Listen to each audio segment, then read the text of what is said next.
Have you ever looked at your dog and felt an overwhelming wave of love? A love so deep you just wanted to grab them and never let go. You squeeze them tight, assuming they must feel that same warmth in return. But is that embrace truly a testament to your bond, or is it a careful act of biological appeasement?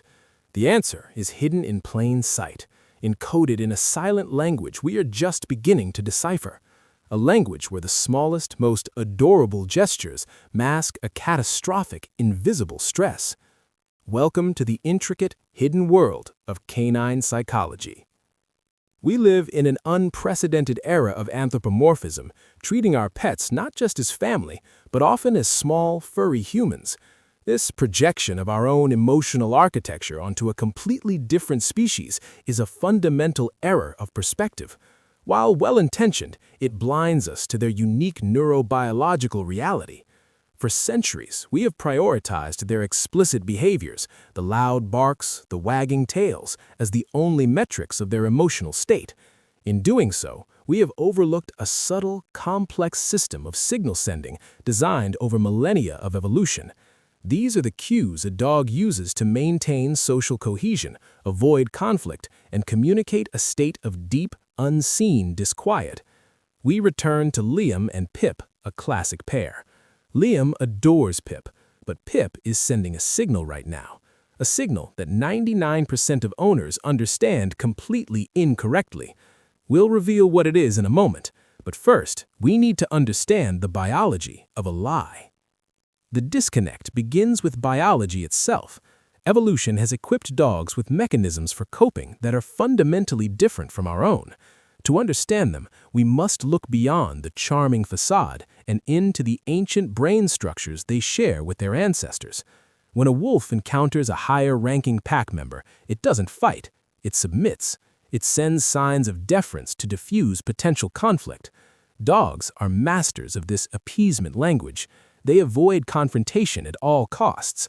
But in our modern living rooms, we often misinterpret these desperate attempts at peacemaking as guilt, tiredness, or, in Liam's case, a desire for affection. Consider one of the most common signals owners miss. Liam is watching a scary movie, and Pip is sitting beside him, looking away. We often think they are just bored. However, a groundbreaking 2022 study published in Scientific Reports from the Nature portfolio, led by Dr. Sarah Marshall-Piscini at the University of Veterinary Medicine, Vienna, utilized advanced fMRI brain scanning technology to look deeper. When a dog is exposed to a threatening or uncomfortable stimulus, their brain doesn't just process data, it reacts. The scans confirmed that the amygdala, the brain's emotional center responsible for processing fear, is instantly activated.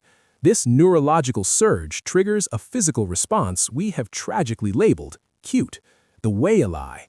The dog widens their eyelids, exposing the white sclera to maximize their peripheral vision.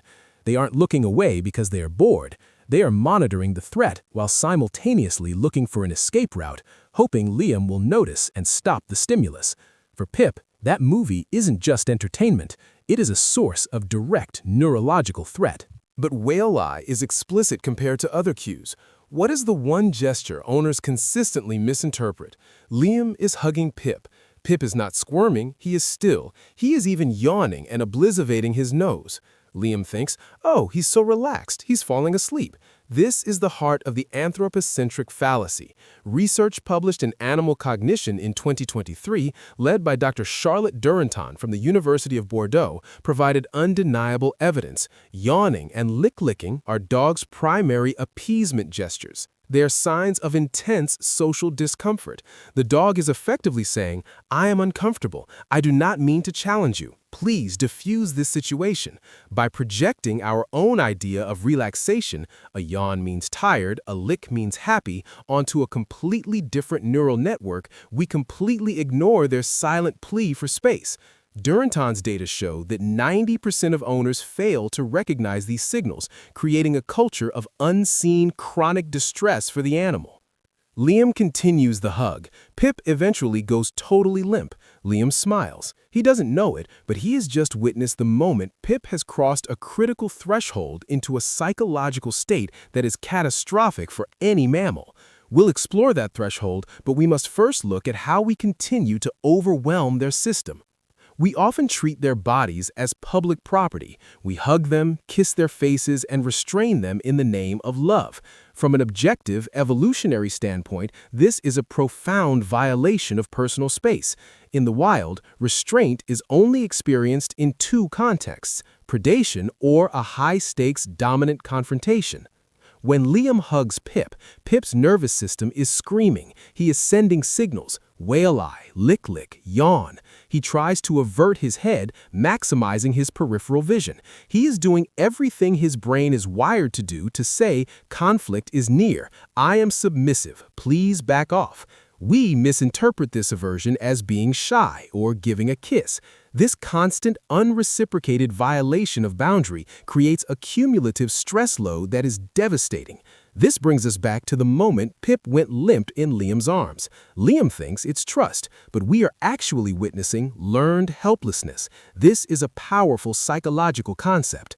When a mammal, mouse, monkey, or dog is repeatedly exposed to an uncomfortable or aversive stimulus that it cannot escape, it eventually stops trying. Its brain makes a catastrophic conclusion: my actions have no effect on my reality. Pip is not relaxed. He has collapsed in despair. His nervous system is shut down because every single signal he has spent his entire life learning to use has been completely ignored. We have loved him so much that we have broken his ability to even communicate that he is in pain. This is the darkest, most profound, invisible stress. This cumulative, invisible stress doesn't just vanish, it rewires the brain. Chronic, unseen distress leads to a sustained, pathological elevation of cortisol and other stress hormones. The follow-up to the 2022 Marshall-Piscini study, currently exploring long-term effects using fMRI, suggests that prolonged activation of the amygdala, coupled with the absence of an escape mechanism, can lead to neuroinflammation in the prefrontal cortex, the area responsible for learning, memory, and executive function. We are quite literally making our dogs less cognitive, less capable of learning new skills, and more prone to anxiety and reactivity, all because we cannot read the signals they are desperately sending us from the other side of the species divide. The final stage of this process is not the silent, learned helplessness. It is the sudden, catastrophic explosion of reactivity or aggression that owners claim came out of nowhere. It didn't. It came from years of being ignored. This is not a condemnation. It is an invitation to empathy. The solution is not complex, but it requires a total paradigm shift. It requires us to abandon our anthropocentric projections and learn to speak dog. When your dog yawns or licks or turns away, stop immediately. Step back. Give them space. They are asking you to. When you look at your pet, look at their eyes. If you see the white whale eye, diffuse the situation. Their safety depends on it. There is one final fact that science has established, a fact so powerful it changes the entire purpose of a walk. We think we walk them to run them, but the final climax is not about physical exhaustion. It is about intellectual stimulation. Science shows that a dog's primary tool for processing their environment is not sight, it is smell. For them, a smell is not just an odor, it is data. The neurobiology of their nose is linked directly to the olfactory bulb, which is exponentially larger than our own and plugs into brain areas responsible for emotion and memory. Instead of a power walk where you rush them past every bush, try a decompression walk. Let them sniff everything. Let them stand still for minutes at a time. The final fact is this: just 15 minutes of intensive sniffing can provide the same level of intellectual and emotional fatigue as an hour of physical running, while simultaneously lowering their overall stress hormones and reinforcing a positive, autonomous relationship with their world.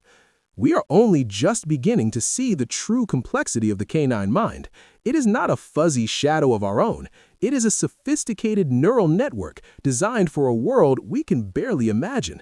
By prioritizing their silent needs over our projected desires, we can bridge the species gap, replacing a catastrophic invisible stress with a bond of true, mutual biological respect, pulling the longest strings of their behavior through the understanding of their smallest cues.